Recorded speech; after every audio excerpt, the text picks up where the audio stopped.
Next हम लोग start करते हैं रेंज ऑफ फंक्शन। तो range of y equal to f x,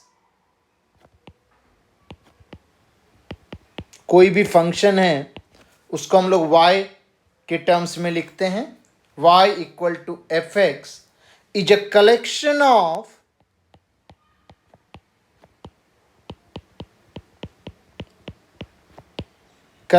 of all outputs. Range of y equal to f x क्या होता है? Collection of all outputs corresponding to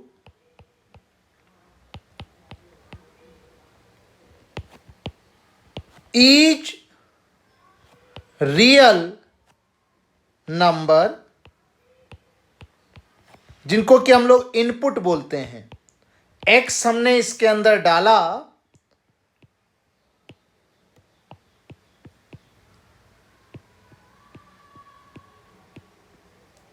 x इसमें put किया तो ये y क्या आएगा या पूरा ये fx क्या आएगा?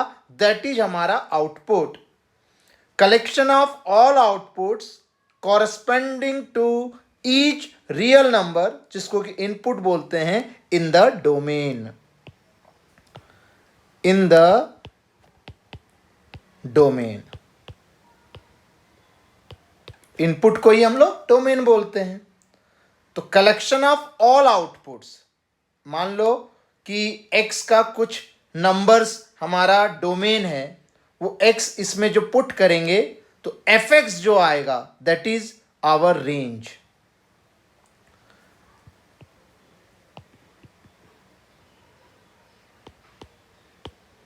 Rules for finding the range.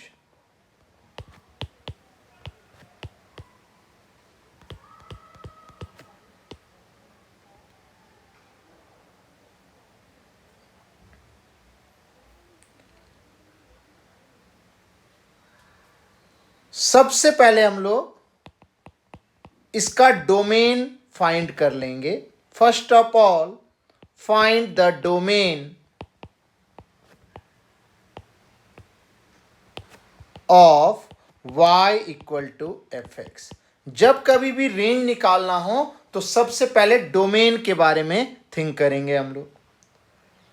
अगर हमारे पास फर्स्ट पॉइंट में इफ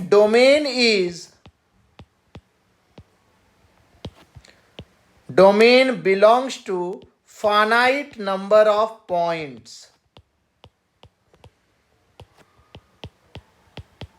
दो तीन वैल्यू ही हमारे डोमेन में होंगे, then range belongs to set of corresponding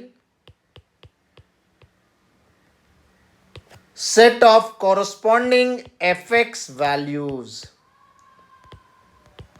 मान लो कुछ फाइनाइट पॉइंट्स हमारा डोमेन में है, तो वो x की वैल्यू को हम लोग पुट कर देंगे, वही हमारा रेंज होगा। Next is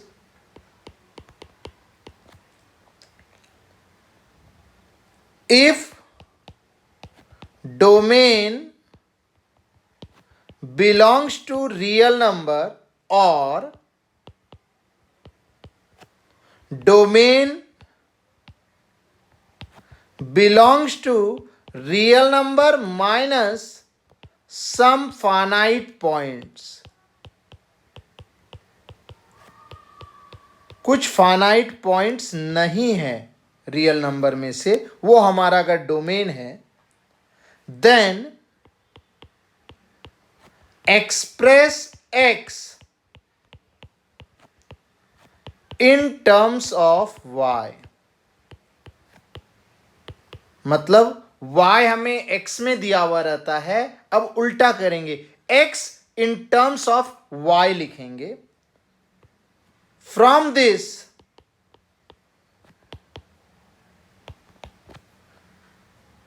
find y for x to be defined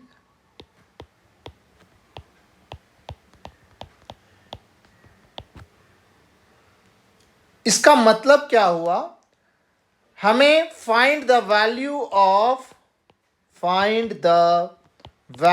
of y for which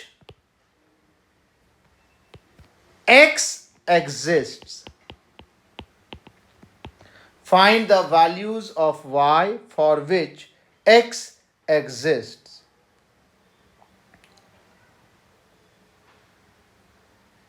तो इस तरह से रेंज निकाल सकते हैं हम लोग।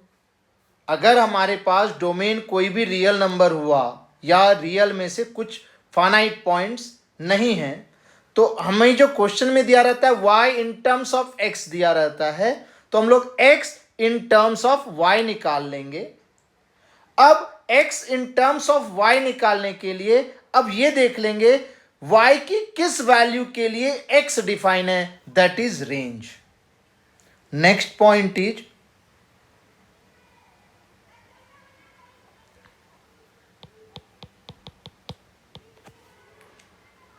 if domain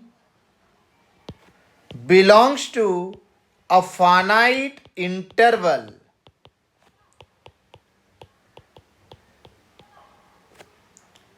then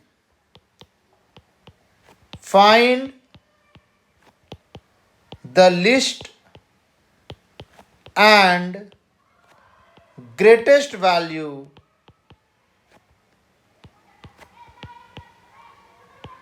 for range. ये जो थर्ड पार्ट है ये मोनोटोनिसिटी एप्लीकेशन ऑफ डेरिवेटिव होता है, एक टॉपिक चैप्टर्स आगे 12th में, उससे हम लोग ग्रेटेस्ट और लिस्ट वैल्यू निकाल सकते हैं और वही रेंज होता है हमारे फंक्शन का। कुछ हम लोग क्वेश्चंस करेंगे इसमें।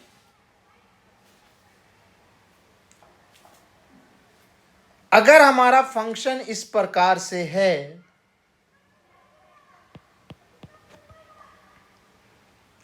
f(x) इक्वल टू ऊपर भी लीनियर कुछ है और डिवाइडेड बाय नीचे भी कुछ लीनियर है, इस प्रकार से f(x) equal to ax plus b, ये लीनियर है, और नीचे भी cx प्लस डी, ये भी लीनियर है। तो इसका हमें रेंज निकालना है इस फॉर्म का। तो कैसे करते हैं हम लोग, एक प्रॉब्लम सॉल्व करते हैं। हमें दिया हुआ है find range of the function f(x) equal to x minus 1 upon x plus 3, इसका रेंज निकालना है। तो देखेंगे न्यूमरेटर में भी लीनियर फॉर्म है और डिनोमिनेटर में भी लीनियर फॉर्म है। तो सबसे पहले हम लोग इसका डोमेन लिख सकते हैं। तो डोमेन हमारा सारा x होगा, लेकिन डिनोमिनेटर 0 नहीं होना चाहिए। डिनोमिनेटर अगर 0 होगा तो वो डिफाइन नहीं होगा। तो domain is x belongs to all real number -3, क्योंकि -3 रखेंगे अगर डिनोमिनेटर में तो वो 0 बन जाएगा और डिफाइन नहीं होगा। तो डोमेन हमारा आ गया x belongs to all real number -3। तो हम लोगों ने ऊपर पढ़ा भी है, अगर इस फॉर्म में अगर डोमेन होता है तो ट्राई करो x in terms of y लिखने का। तो हम लोग f(x) के जगह y लिख देते हैं। तो y equal to x minus 1 upon x plus 3, cross multiply करते हैं इसको, तो xy plus 3y equal to x minus 1। अब x को एक साइड रखते हैं और y को दूसरे साइड लेते हैं, तो xy minus x is equal to -3y minus 1। इसमें से x कॉमन ले लेते हैं, तो y minus 1 equal to -3y -1। तो हमारा x क्या आ जाएगा? x आ जाएगा -3y -1 अपॉन y -1। अब हमने क्या बोला था? इसमें y की क्या वैल्यू होनी चाहिए जिसके लिए x डिफाइन हो? तो हम लोग क्या कर सकते हैं इसके अंदर? डिनोमिनेटर 0 नहीं होना चाहिए, तो y belongs to all R except 1। This is our range of given problem fx equal to x minus 1 upon x plus 3।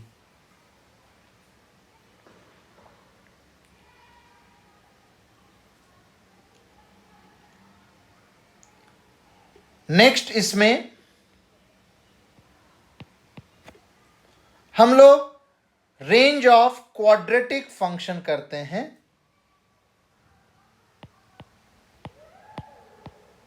Range of quadratic function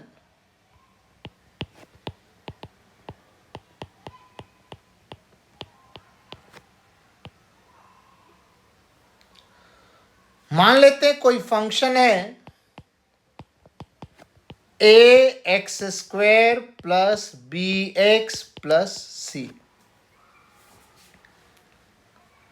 तो सबसे पहले मेथड ऑफ कंप्लीटिंग स्क्वायर से वो बनाते हैं, method of completing square use करते हैं। तो कैसे करेंगे? सबसे पहले a को कॉमन ले लेते हैं, तो ये बन जाएगा x² plus b/ax plus c/a। इसको हम लोग ऐसे भी लिख सकते हैं, ax² plus b/ax plus c। और इस पार्ट को हमें स्क्वायर बनाते हैं हम लोग, तो कुछ इसमें ऐड करते हैं और कुछ सब्ट्रैक्ट करते हैं। ध्यान देंगे हम लोग, जो x का कोफिशिएंट है ये पार्ट, उसका हाफ होगा b/2a। उसके हाफ के स्क्वायर को इसमें ऐड कर देते हैं, उसके हाफ के स्क्वायर को ऐड करते हैं और उसके हाफ के स्क्वायर को सब्ट्रैक्ट भी करते हैं।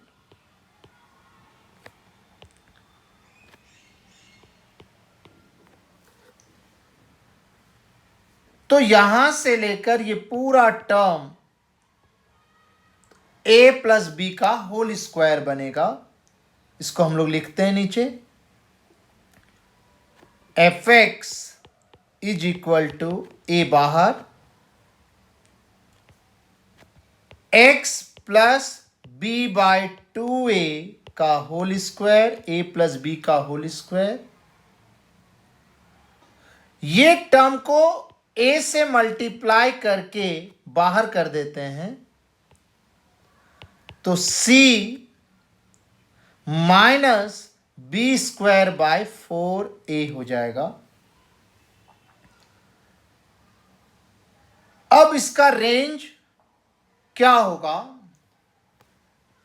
अगर इसको हम लोग x के जगह -b/2a पुट करते हैं, if x is equal to -b/2a,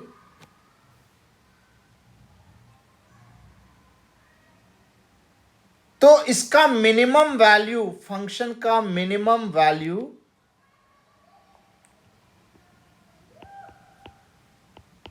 वो आएगा c माइनस b²/4a।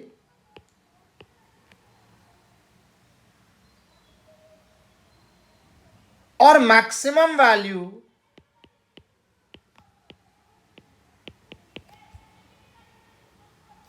इंफिनिटी। तो इस प्रकार से हम लोग इसका रेंज निकाल सकते हैं।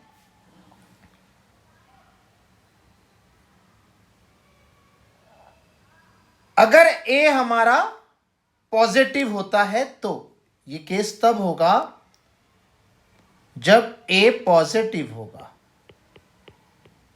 ये a। अगर a नेगेटिव हुआ, इफ a इज नेगेटिव,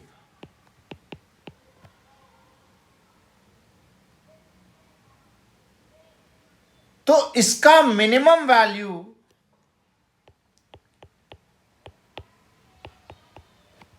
-∞ होगा और मैक्सिमम वैल्यू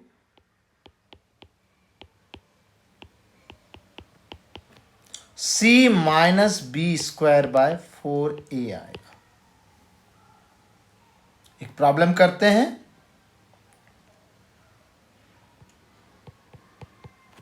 फाइंड रेंज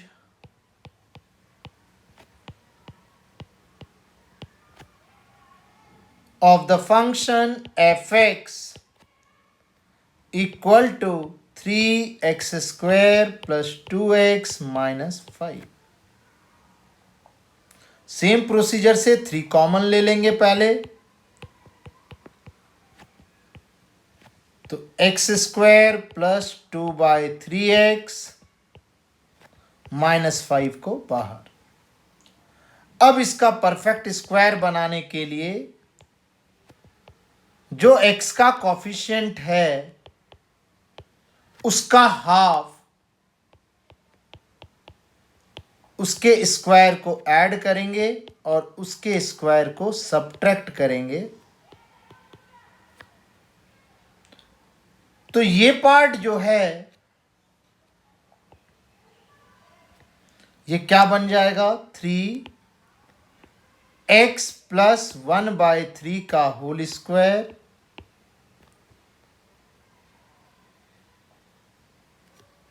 -5, और ये 3 इसके साथ मल्टीप्लाई होगा -1/3।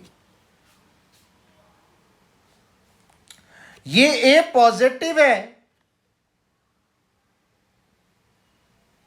तो इसका मैक्सिमम वैल्यू तो इन्फिनिटी ही होगा। x कुछ भी रख दो, x रख देंगे 1 लाख तो और बड़ा आ जाएगा, x रख देंगे 5 लाख तो और बड़ा नंबर आ जाएगा। तो फंक्शन का maximum value that is infinity और मिनिमम वैल्यू वो यहां से आएगा, मिनिमम वैल्यू। तो रेंज हो जाएगा y belongs to -16/3, infinity। -16/3 include होगा इसलिए स्क्वायर ब्रैकेट लगाया है। This is answer.